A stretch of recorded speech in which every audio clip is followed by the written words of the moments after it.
আসতে কোনো কষ্ট হয় নাই তো দারোগা বাবু? তুই থাকতে কি আর আমাদের সুখ আছে? কি বলতেছেন? আমরাই তো সুখ বেছি। জবানটা একটু বেশি চলতেছে না তোর? আমার জবান বেশি চলতেছে কিনা জানি না, কিন্তু আপনাদের পা অনেক বেশি চলতেছে। হঠাৎ লাল কোটিতে পকেট খালি নাকি? জবান সামলায় কথা বল, নইলে 307 ঢুকাই দেব।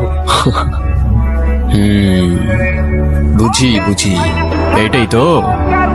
নেন, রাখেন আর কাটেন, নাইলে 307 করতে কিন্তু আমাদের 7 সেকেন্ডও লাগে না।